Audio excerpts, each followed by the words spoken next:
क्या आप हालातों के हाथों मजबूर हो गए हैं? क्या आप अक्सर हालातों के सामने अपने हथियार डाल देते हैं? यदि ऐसा है तो आपको ये वीडियो जरूर देखना चाहिए और अंत तक देखना चाहिए। जी हाँ दोस्तों, स्वागत है आप सबका सुखराडिया मोटिवेशन क्रिएशंस में, जिसके माध्यम से आपके सामने प्रस्तुत किया जा रहा है आज का वीडियो, जिसका टॉपिक है कि हम हथियार क्यों ना डालें। Don't give up any time. दोस्तों, अक्सर हम करते क्या है कि जो मजबूरियां आती हैं, हमारी कुछ परेशानी ऐसी हो जाती हैं कि जिनके सामने हम बिल्कुल एकदम से हथियार डाल देते हैं और हताश होकर के बैठ जाते हैं और हालातों को हम निमंत्रण दे देते हैं और ज़्यादा अपनी ज़िंदगी को बद से बदतर बनाने के लिए। जी हाँ दोस्तों, यदि आपके सामने ऐसी परिस्थितियाँ आई हैं या आपके सामने अक्सर ऐसी परिस्थितियाँ आती रहती हैं, तो आपको ये वीडियो ज़रूर देखना चाहिए और अंत तक देखना चाहिए। जो आपके सामने प्रस्तुत किया जा रहा है सुखराडिया मोटिवेशन और क्रिएशंस के माध्यम से, जो भी भाई बहन मेरे इस वीडियो को पहली बार देख रहे हैं, मैं उनसे अनुरोध करना चाहूँगा कि ये मेरे वीडियो को, ये मेरे चैनल को सब्सक्राइब जरूर कर लें और बेल आइकन दबाना बिल्कुल ना भूलें। लाइक करें, कमेंट्स करें और अपने सभी दोस्तों को शेयर करना बिल्कुल ना भूलें, क्योंकि यदि ये वीडियो आपके लिए लाभकारी हो सकता है तो आप जरूर चाहेंगे कि आपके भाई बहन या रिश्तेदार सभी लोग इन वीडियो से लाभ उठाएं और अपनी ज़िंदगी को सुधारें और अपनी ज़िंदगी में खुशियां भरें। जी हाँ दोस्तों, अक्सर होता क्या है कि जब परिस्थितियां हमारे अनुकूल नहीं होती हैं, प्रतिकूल होती हैं, तो हम निराश हो जाते हैं, हताश हो जाते हैं और बिल्कुल हार मान करके बैठ जाते हैं और एक दिल से ठंडी आह लेकर के, गहरी सांस लेकर के एक ही बात बोलते हैं, अब कुछ नहीं हो सकता। लेकिन दोस्तों नहीं, मेरा कहना यह है कि जब दुनिया में ऐसा लगे कि सब कुछ खत्म हो चुका है, अब कोई और रास्ता शेष नहीं बचा है, तब भी भगवान कोई ना कोई एक रास्ता जरूर खोल करके रखता है। तो इसलिए कभी भी हमको हिम्मत नहीं हारनी चाहिए, अपने हथियार नहीं डालना चाहिए। Don't give up any time in any situation. कहते हैं कि कोशिश करने वालों की कभी हार नहीं होती, और यह बात बिल्कुल सही है। इसी बात को चरितार्थ करने के लिए मैं आपके सामने एक छोटी सी कहानी लेकर के आया हूं, जिससे आपको बिल्कुल विश्वास हो जाएगा कि यदि हम भगवान में विश्वास रखें और हमेशा सकारात्मक बने रहें, तो कोई भी परेशानी ऐसी नहीं होती जिसका हल ना निकले और जिससे हम बाहर ना आ सके।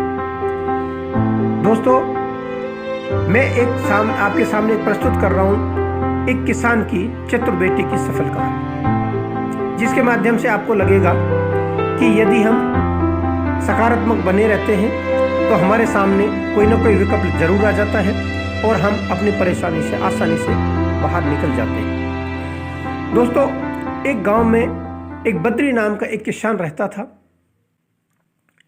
छोटा सा किसान था, उसकी एक बेटी थी। दोनों बाप बेटी बहुत खुशी खुशी परिवार चला रहे थे, हंसी खुशी रहते थे।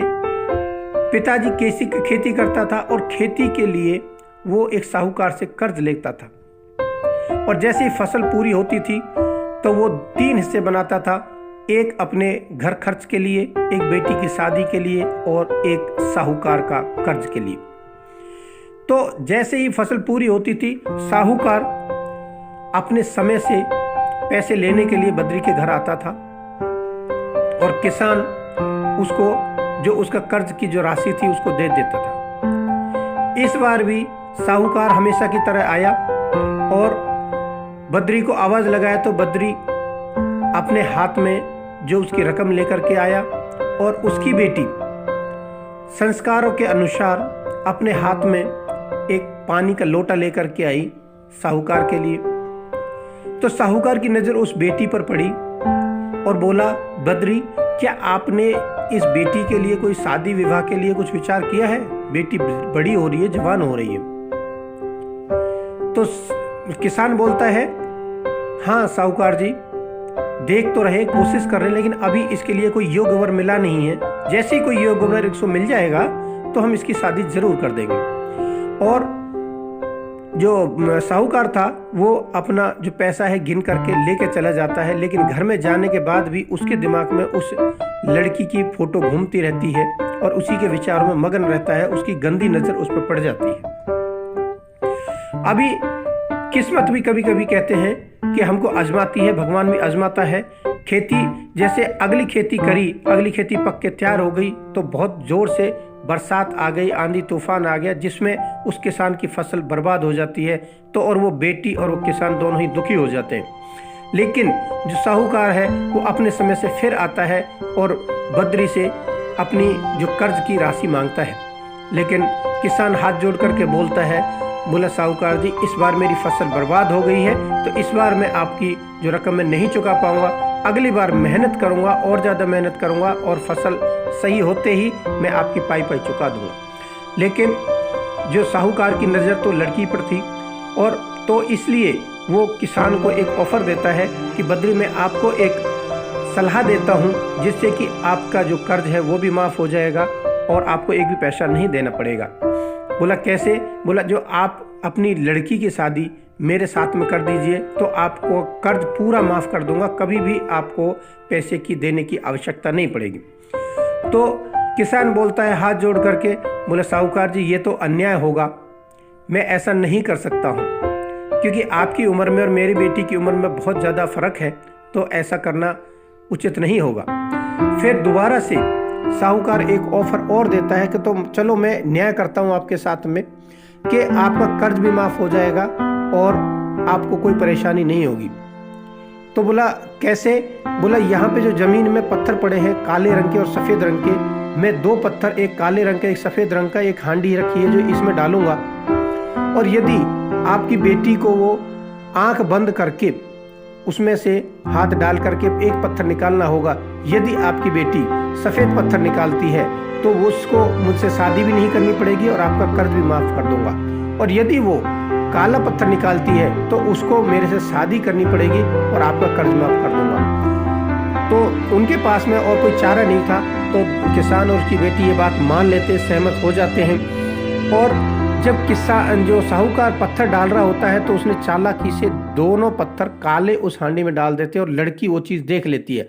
लेकिन अब साहूकार का जो राज है वो कैसे पर्दाफाश करे उसकी समझ में नहीं आ रहा है।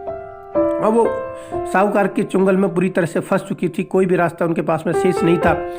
तो साहूकार की बेटी, किसान की बेटी को बोला गया कि उसमें से एक पत्थर चुने आँखों पर पट्टी बांध करके। तो उसने हाथ डाला और हाथ डाल करके एक पत्थर निकाला और तुरंत उसके दिमाग में एक प्लान आया, एक सूझ समझ के साथ में एक विचार आया कि जैसे ही पत्थर हाथ में लिया तो वो जैसे ही बाहर निकाल करके हाथ बाहर हांडी से निकाला और वो ज़मीन पर गिर गई, और वो पत्थर था बाकी पत्थरों में मिक्स कर दिए, मिला दिए। तो अब जो साहूकार था वो परेशान हो गया कि ये तूने क्या किया, पत्थर गिरा दिया। तो बेटी बोलती है बड़ी चतुराई के साथ में, बोला, कोई बात नहीं साहूकार जी, इसका समाधान मेरे पास में है कि यदि इसमें काला पत्थर होगा तो आप मेरे जो पिताजी का जो कर्ज है वो माफ़ कर देंगे और मैं आपके साथ में शादी कर लूँगी। यानी कि मैंने सफ़ेद पत्थर निकाल कर, अगर इसमें काला पत्थर होगा तो मैंने सफ़ेद पत्थर निकाला है, तो उसके हिसाब से आपके शर्त के अनुसार मेरे जो पिताजी है उसका कर्ज माफ़ करना पड़ेगा और मुझे शादी नहीं करनी पड़ेगी।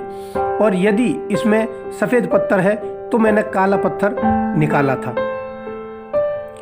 तो उसमें जब साहूकार बोलता है किसान को दूसरा पत्थर निकालने के लिए, तो जब किसान उसमें से पत्थर निकालता है तो काला पत्थर किसान के हाथ में आता है। तो इस तरह से जो लड़की के मुताबिक उसने सफ़ेद पत्थर निकाला था, यानी कि अब ना तो लड़की को साहूकार से शादी करनी पड़ेगी और ना ही कोई भी उसके पिताजी को पैसा देना होगा, रुपया देना होगा, यानी कि उसका सारा कर्ज भी माफ़ हो गया और उसके शादी के चुंगल से भी वो छूट गई।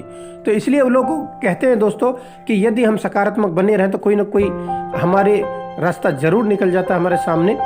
तो इसलिए कभी भी ज़िंदगी में हार ना माने और आगे बढ़ते रहे ज़िंदगी में। कभी भी किसी भी परिस्थिति में सकारात्मकता को ना छोड़े और भगवान को याद करना ना छोड़े। अपने ऊपर विश्वास रखें, भगवान के ऊपर विश्वास रखें। आपने मेरे वीडियो को इतनी ध्यानपूर्वक सुना, देखा, उसके लिए आपका बहुत बहुत धन्यवाद। और आप हमेशा ऐसे ही मेरे वीडियो देखते रहें और मैं दुआ करता हूं भगवान से कि उनका आशीर्वाद आपके ऊपर हमेशा बने रहे और मैं आपके लिए ऐसे ही बार बार वीडियो लाता रहूं। धन्यवाद, शुक्रिया, मेहरबानी।